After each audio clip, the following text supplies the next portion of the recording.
The stars were quiet. The galaxy was sleeping. But far away, near the edge of a forgotten system, a small alien ship was dying. Its metal body was cracked, engines barely burning, and its crew, only 3 survivors, were panicking.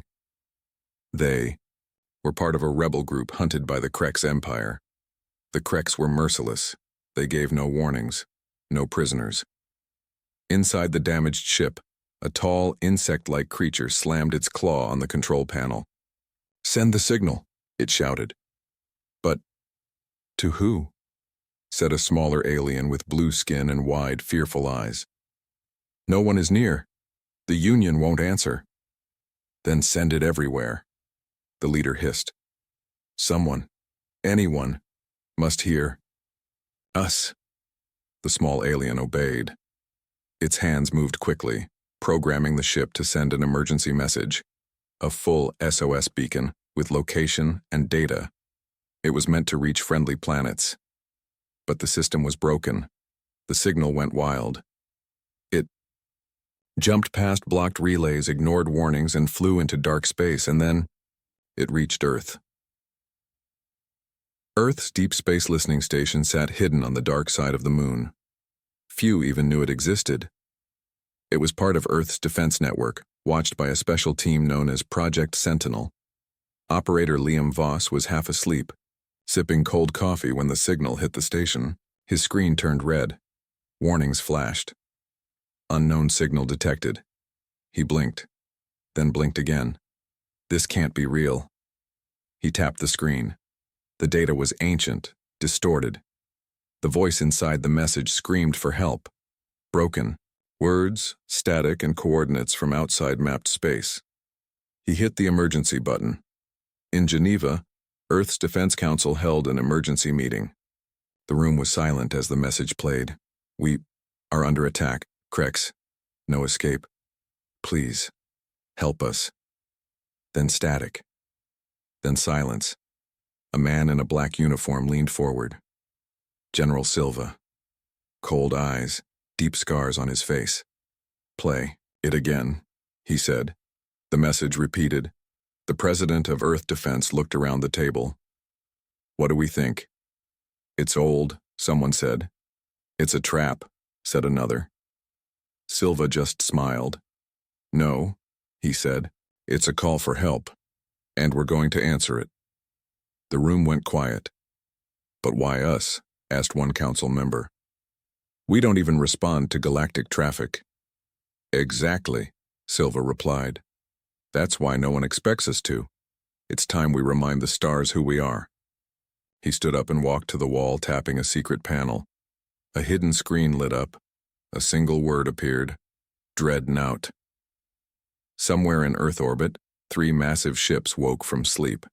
Hidden inside a hollow asteroid, they looked like ancient war, machines from a dark age.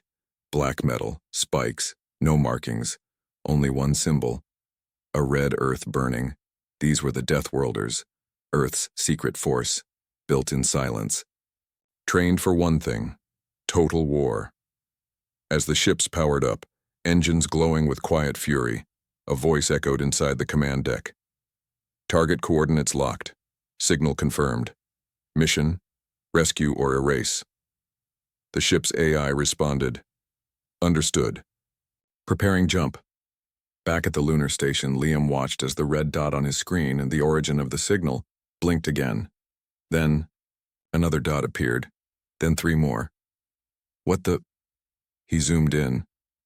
Those weren't stars, they were moving. Fast. "Sir, something's happening," Liam said into the mic. "Too late," a voice replied from behind him.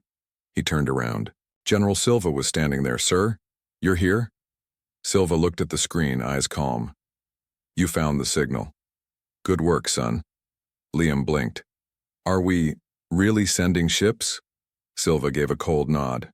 "We're sending them." In the stars, space bent and twisted. A strange silence filled the void. Then, without warning, 3 black ships appeared, like shadows cutting into reality. The Krex sensors picked up movement, but it was already too late. The signal had reached Earth had answered. In deep space, far beyond normal patrol zones, 3 black warships floated like silent ghosts. They didn't shine. They didn't flash. They didn't speak. They were Deathworlders, ships born from Earth's darkest secrets. No, one in the galaxy knew they existed, not even Earth's allies. Each one had only one job: destroy any threat that touched Earth's borders. And now, for the first time in years, they were moving. Inside the lead ship, Eclipse 1, Commander Sarah Holt stood at the center of the war room. Her eyes scanned the red hologram. Alien systems, unknown space, one weak signal still blinking in the corner. She didn't smile. She never smiled during missions. "Status?" she asked. "Jump drive charged. Crew ready. Weapons online," her second-in-command replied. Sarah nodded. "Good," the message said. "Krex. That's serious." "Krex are hunters," the officer said. "They don't lose." "Well," Sarah said, turning toward the viewport, "they've never fought humans before." She tapped a button. "All ships, prepare for silent jump. Destination locked. Orders, rescue if possible. But if it's a trap..." She paused. "We burn them down." Back on the damaged alien ship, the survivors were barely alive. Their oxygen was low. Power was dropping. Hope was fading. The blue-skinned alien Tarka looked out the cracked window. "Still no answer," he whispered. The leader, Kethar, growled. "We shouldn't have sent it. We should have self-destructed." Tarka's eyes filled with tears. "We had to try." Then, the ship shook. Warning lights flashed. "No, not Krex again," one of them shouted. Outside, the void shimmered, like glass cracking in space. Then, 3 massive black shapes appeared, but they weren't Krex. They were worse. At least to the aliens, they looked worse. Sharp, dark, like machines from a death world. What are those?" Tarka whispered, backing away. The alien ships. Scanners lit up, trying to read the newcomers. Nothing. Unknown technology. No broadcast codes. No answers.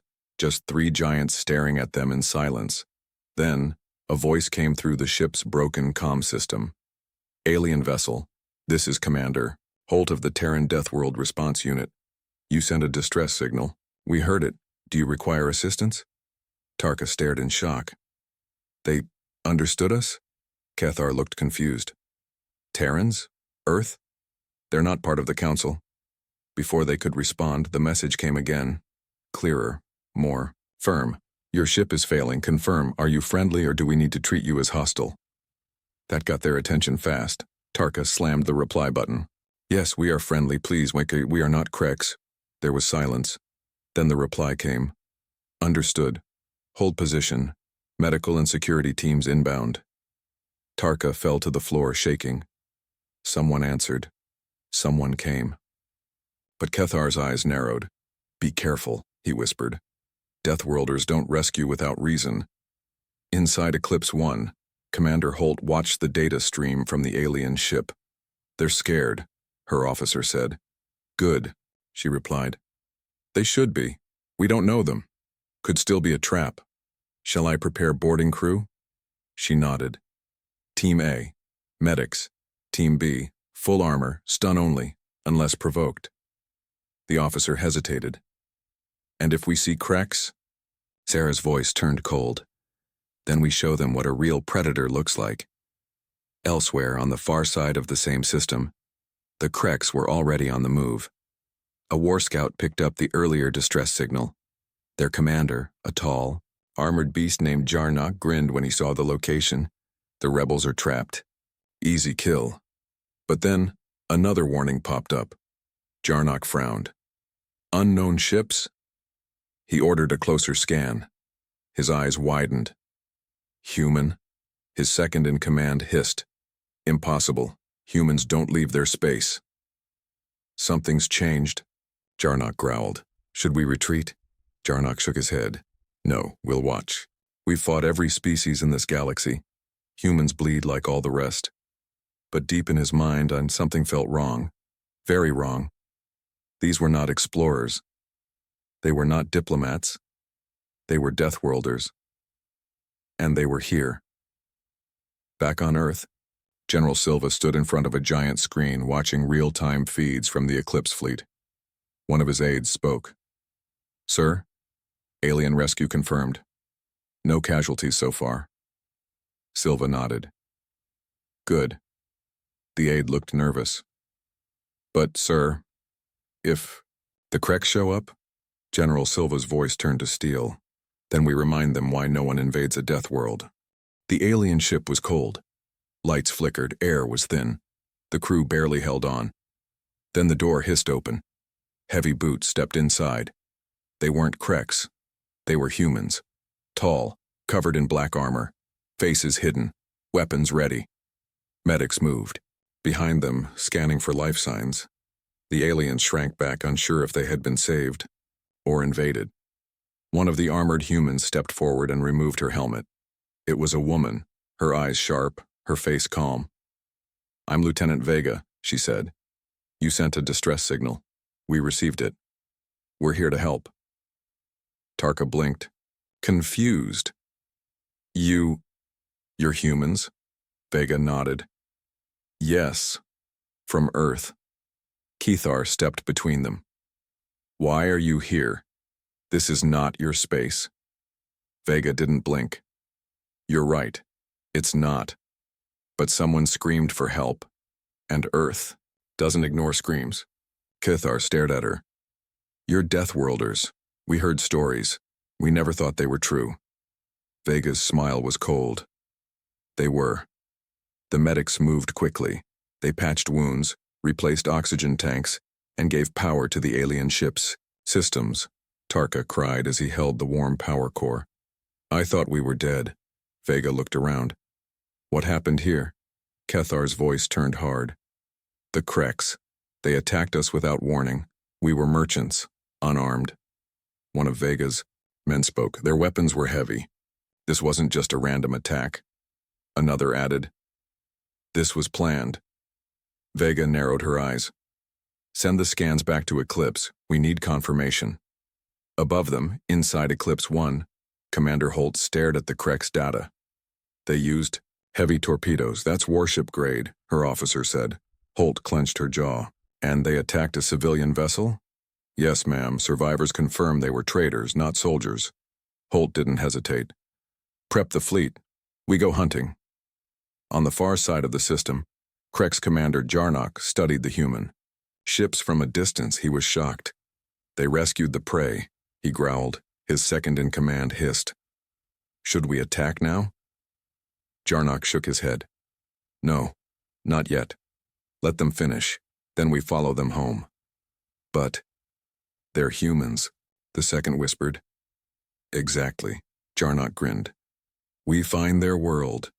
We finish what our ancestors never could." He had no idea. Earth wasn't prey. Earth was a trap.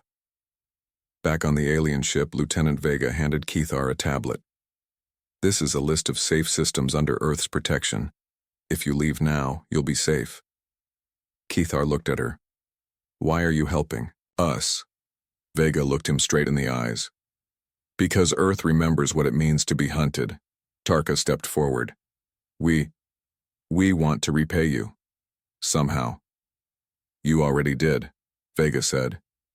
"You trusted a planet no one else dares to call." Before they could say more, her comm beeped. It was Commander Holt. "Lieutenant, new orders. Pull back. Hostiles detected nearby." Vega nodded. "Copy that. Returning now." She looked at Kethar and Tarka. "Stay low, stay hidden, and if you ever see the Kreks again, run." As Vega's team returned to their shuttle, something dark moved through space. A Kreks scout ship. Watching, listening, recording. It sent a message back to its fleet. "Humans are here." Commander Jarnock read the message and laughed. "Perfect. Let them come." He didn't know that Earth had already seen the signal too, and Earth didn't laugh. Earth prepared. Inside Earth's military command center, General Silva stood with his hands behind his back. "Confirm Kreks movement?" he asked. Yes, sir, an officer replied. A small fleet heading toward the sector. Silva turned to the screen. Then it's no longer a rescue mission. He tapped the screen. Send. In the backup units. Let the Krek see what happens when you make noise near a death world. Back on Eclipse 1, Commander Holt spoke to her crew. We gave them a chance, she said. We answered their call. We helped their wounded. We offered peace. She stared at the stars. They followed us anyway. She turned. Now we answer with fire. Her voice was calm. Cold. Final. Prepare all ships for battle. And somewhere in the dark between stars, the Krek's fleet moved forward, confident, armed, ready to fight. But they didn't know. They weren't the hunters anymore. They were marching into a war, and Earth was waiting. Dark space, quiet, cold. The Krek's fleet moved like shadows, 12 ships strong, heavy cannons, armor like stone, confidence in every move. They were ready to strike. Commander Jarnock sat in his war chair. His claws tapped the metal armrest. Find the human ship, he ordered. Destroy it, send a message. His second-in-command hissed. They won't expect us to follow. Jarnock smiled. They're soft, weak. Their world is green. Their hearts are slower. He leaned forward. Let's remind them what fear feels like. But Jarnock didn't know. The humans were watching too. In the command center of Eclipse 1, sensors lit up. Multiple contacts entering the system, the officer said. Commander Holt stepped closer. Kreks? Yes, ma'am. War configuration, no communication, straight for us. Holt didn't blink. They want to fight, she said. Then let's give them one. She looked around the bridge. Lock weapons, deploy stealth drones, hide our real position. I want them blind. The crew moved fast. They knew what to do. This wasn't Earth's first war. Out in space, the Krek's fleet reached the edge of a moon's orbit. Their long-range scanners tried to find the human ship. Nothing. No signals. No heat signatures. Just silence. Commander Jarnock frowned. Strange. Where are they? Then a sound echoed through their comms. It was a voice. Human. Calm. Cold. You followed us. You crossed into our space. You hunted us. A pause. Now it's our turn. Jarnock stood. Where is that coming from? But before they could trace it, boom. A Krek's ship exploded, hit by something fast, silent, clean. Alarms screamed. Direct hit, from behind the asteroid belt. Another explosion, then another. Jarnock's eyes widened. They're here, but he couldn't see them. No ships, no heat, just death. From behind a rocky moon, the Eclipse 1 hovered silently, invisible. It fired, again. A railgun shot tore through a Krek's engine like paper. Inside, Holt gave the order. Release Shadow Squad, target their command ship. 15 small human fighters launched into space. Black as night, fast as lightning, they had no lights. No noise, just speed and death. The Krek's panicked. We can't track them. Shields failing. Multiple ships gone, Jarnock roared. Fire everywhere. Cover the sky. They shot in all directions, lighting space with blasts. But they hit nothing. The humans were ghosts, and ghosts don't wait to be found. Inside, one of the fighter ships, a human pilot grinned. Target locked, she whispered. She fired a plasma missile straight into the Krek's flagship's side. Direct hit. The Krek's bridge shook. Sparks flew. Flames erupted. Commander Jarnock stumbled. Who are these monsters? He screamed. Then the human voice returned. You hunted the weak. You preyed on the helpless. Now you met Deathworlders. Now you pay. Back on Eclipse 1, Holt watched the battle unfold. One by one, Krek's ships disappeared from the map. Her officer turned. Should we send a message? Holt shook her head. No, we speak with action. She watched another Krek's destroyer break apart.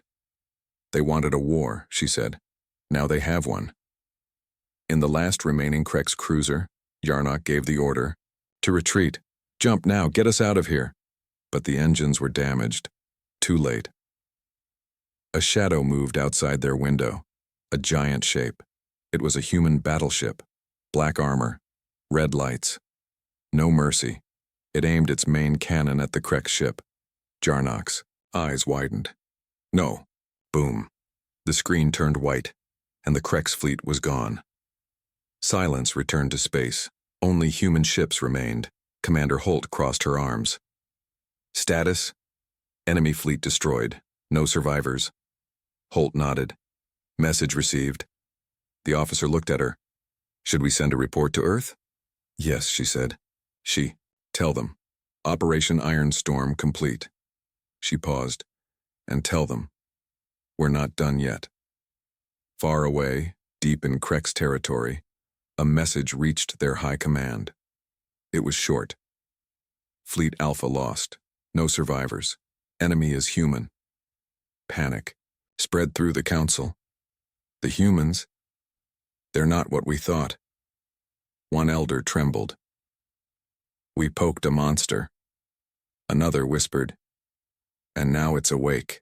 Back on the alien merchant ship, Tarka and Kethar watched the human fighters return. He stared in silence. They saved us, he said softly. They didn't have to, but they did. Kethar nodded. And they destroyed the Krex in minutes. They looked at each other. We sent a signal to the wrong planet, Tarka whispered. Kethar smiled faintly. No. We sent it to the right one. The Krex homeworld was not used to fear. Their cities were built of metal and pride. Tall towers, wide hangars, millions of trained warriors. They ruled many systems.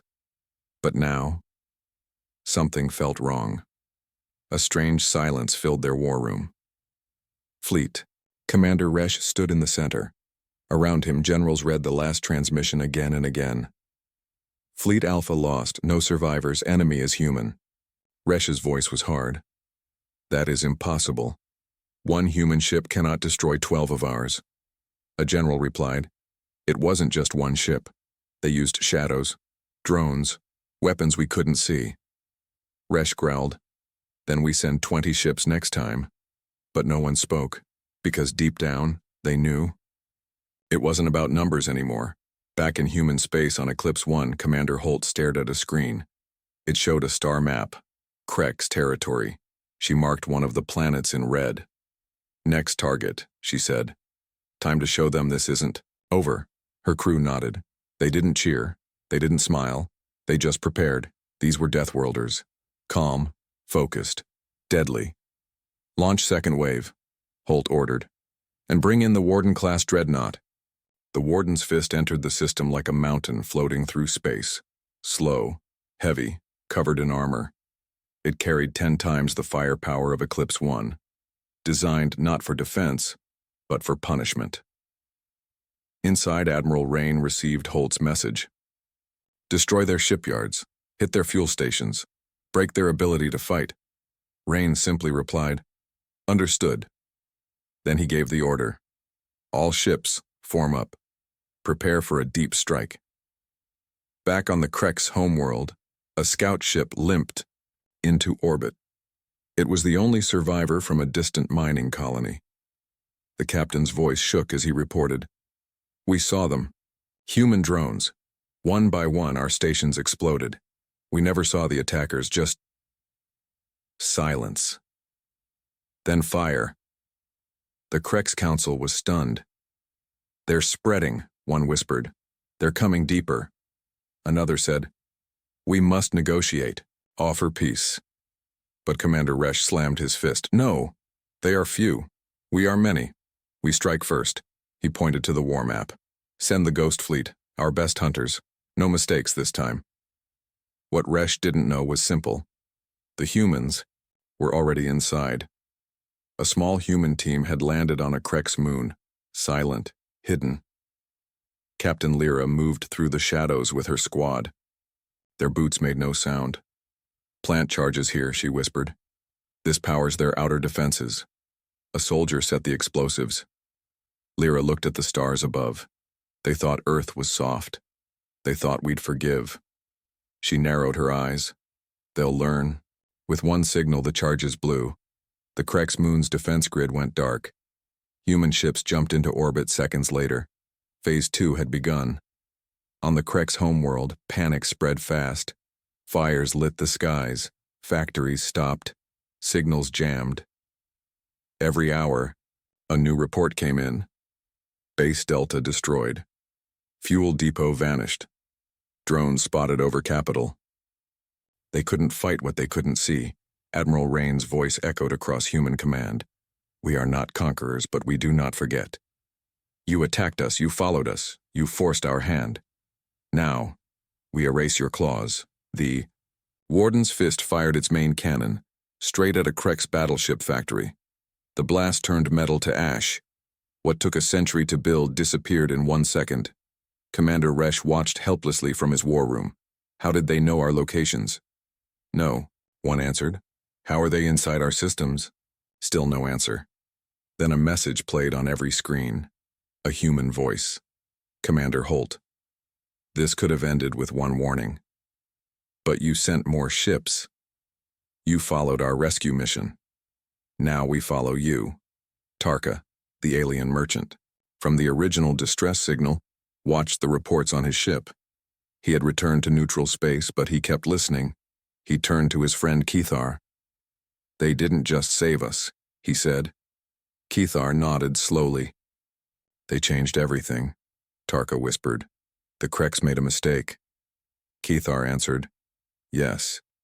They picked a fight with Deathworlders. In Earth's High Council room, human leaders watched the battle reports. President Reeves stood, quietly. Status? She asked. Enemy crippled. No fleet movement. Civilian panic rising. Reeves nodded once. Send them one final message, she said. Her advisor asked, what should we say? She looked straight ahead.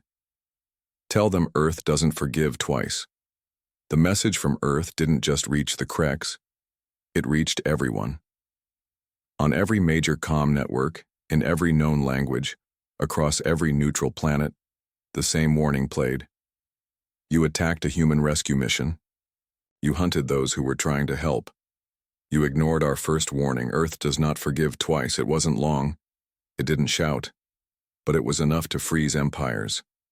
In the far reaches of the galaxy, where trade stations floated between suns, aliens paused their work and listened. A Zorith trader whispered, that voice, calm, but deadly. His assistant said, that's how predators talk before they strike. In the Great Archive, a group of scholars reviewed human history. Again, one shook their head. We should have seen it, they said. They were always this way, quiet until provoked. Another added, they are not conquerors, but they are the last enemy anyone wants. On the Krek's homeworld, chaos spread like fire. Crowds gathered, protests erupted, factories closed. Military leaders argued. Their people had never seen fear in their commanders' eyes, but now, even Resch looked tired. The Ghost Fleet had vanished. 10 of their best warships gone without a signal. No wreckage, no survivors, just silence. In a hidden chamber, Resch stood before the Krek's Emperor. The Emperor's eyes were cold. You promised. They were weak, the Emperor said. Resch clenched his jaw. We believed they were. Then you believed wrong. Resch lowered his head. Give me one last chance. I'll strike Earth directly. The Emperor paused. And if that fails? Resch looked up, fire in his eyes. Then let the stars burn with us. Back on Eclipse 1, Commander Holt received a strange message. It was from a species called the Varnak, once neutral, now terrified. They had picked up Krek's fleet movement, but not near Krek's borders. No, they were heading toward Earth. Holt's eyes narrowed. Prepare defenses.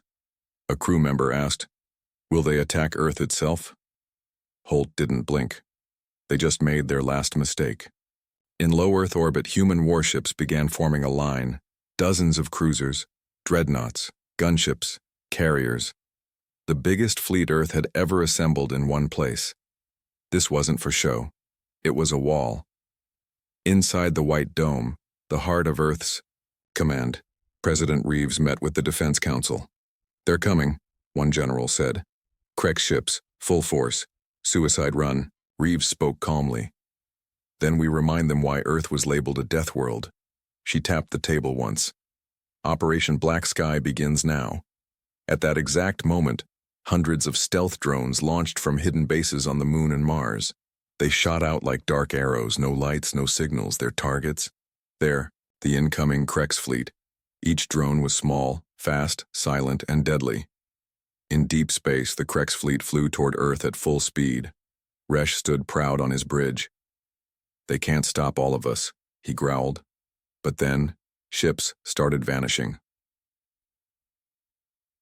One by one. No explosions, no battles, just gone. His officers shouted, "We're being picked off." Resh barked, "Scan for targets, return fire." But there was nothing to shoot, only shadows, only whispers, and then darkness. His own ship lost power. Cold spread. Lights died. Then the screen flickered. A human face appeared. Commander Holt. "We told you. This could have ended after the first attack, but you kept coming. Now we end it." Then everything went black. The last Krex war fleet never reached Earth. Back in neutral space, rumors flew fast. The Krex fleet is gone. They tried to hit Earth. They were erased. And then one phrase repeated over and over across the stars. "Don't poke the death world." Tarka, the alien merchant who had first sent the SOS, watched the news feed in silence. Kethar, his friend, stood beside him. Tarka whispered, "All this because they sent an SOS to Earth by mistake." Kethar replied, "Was it a mistake or fate?" Tarka said nothing, but deep down he knew the galaxy would never be the same. In Earth's control room, Commander Holt stood before the large screen. A single line blinked on it. "All hostile ships destroyed. No human losses." She turned to her crew. "No cheers," she said. "No parties. We're not here to win." She looked into space. "We're here to warn." And that message, simple and clear, now echoed across every star. Never attack the death world. The Krex Empire was silent, not because they wanted peace, but because there was no one left to speak. The war fleet was gone.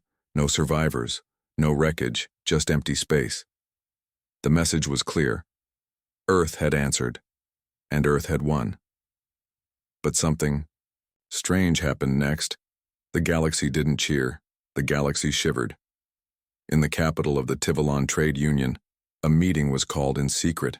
Leaders from 12 different species gathered. One leaned forward. "The humans destroyed the Krex fleet without losing a single ship." Another asked, "How is that possible?" A third whispered, "Because they don't fight like us. They fight to end wars, not win them." And one voice, cold and certain, said, "If they ever turn their eyes on the rest of us, we won't survive." The room fell silent. For the first time, the great powers of the galaxy agreed on something: do not provoke Earth. On a faraway jungle planet, a young warrior named Vek trained with his blade. He watched the human broadcast, replaying Earth's warning again and again. His elder came up beside him. "Why do you watch that message, Vek?" Vek's eyes were focused. "Serious. I want to understand them. Humans fight like us, but they don't boast. They don't threaten." He paused. "They just act," the elder nodded. "Then learn well, child. The galaxy now fears one thing: the quiet wrath of Earth." Across hundreds of star systems, rumors became legends.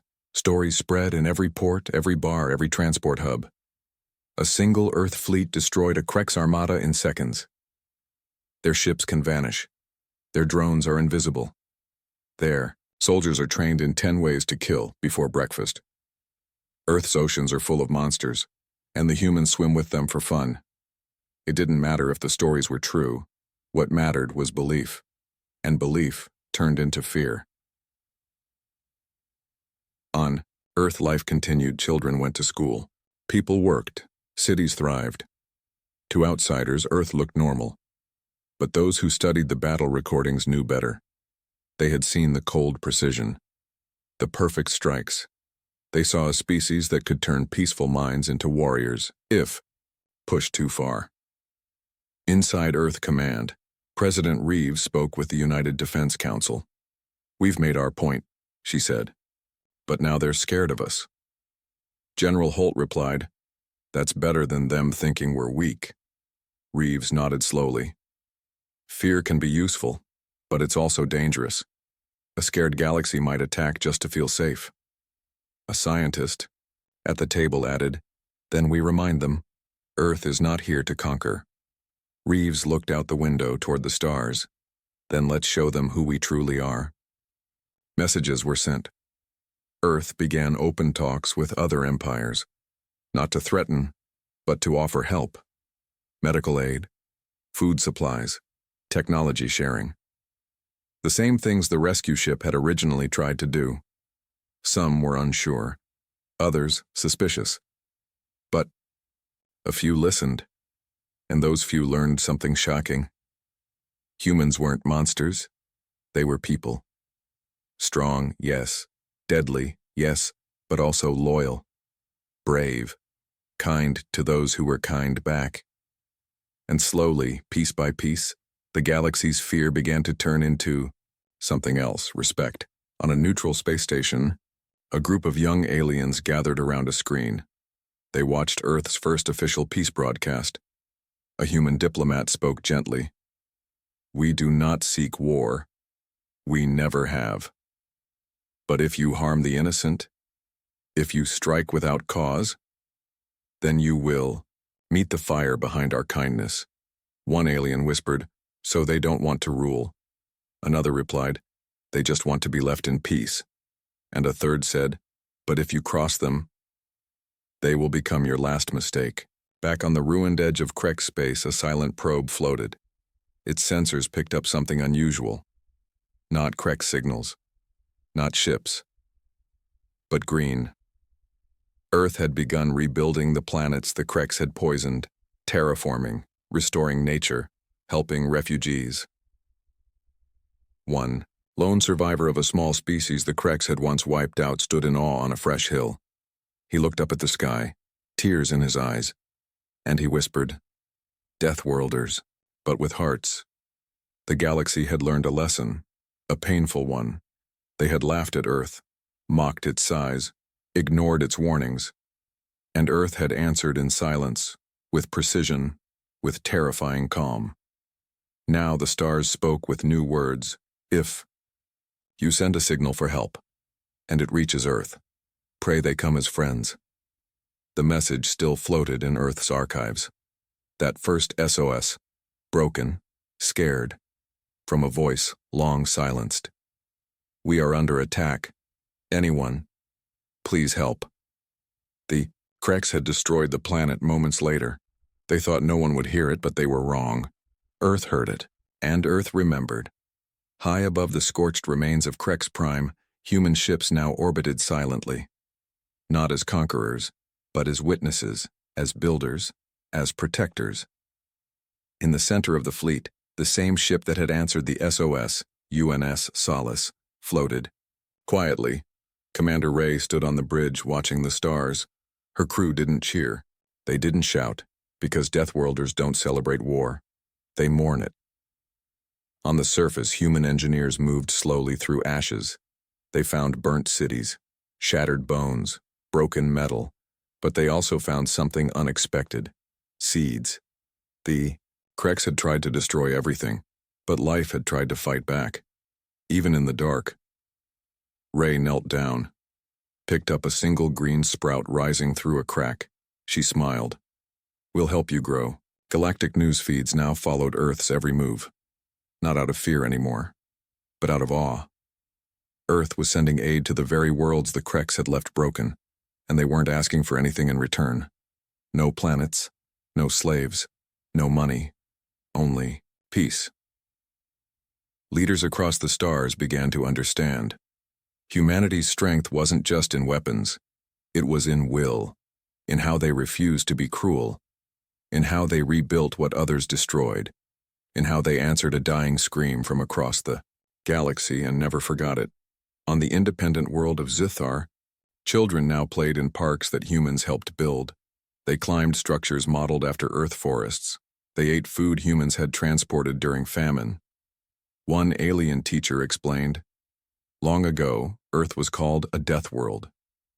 A place too wild, too harsh, too dangerous."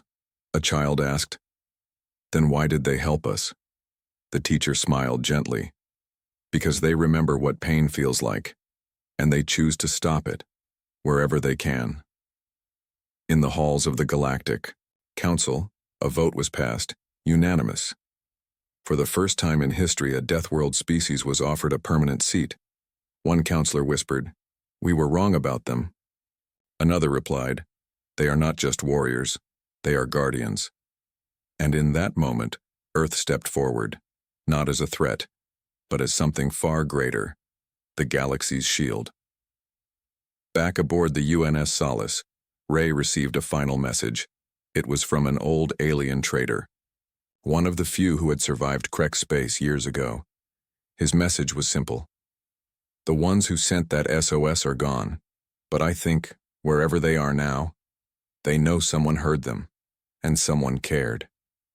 Ray closed her eyes, her voice soft. Let that be their legacy. In Earth's skies, fireworks lit up, not for war, but for the children rescued, the cities rebuilt, the lives saved. Across the galaxy, songs were written about the moment the humans came, not to conquer, but to answer a call no one else dared hear. And so a new phrase echoed in the stars, spoken in every language, etched on walls, written in ship halls, taught in schools. "When the monsters come, call Earth, because Earth is wild. Earth is dangerous. Earth is full of storms and beasts and fire. But most of all, Earth remembers. And when a voice cries out in the dark, Deathworlders answer, not with silence, not with mercy, but with fire, fury, and the will to protect."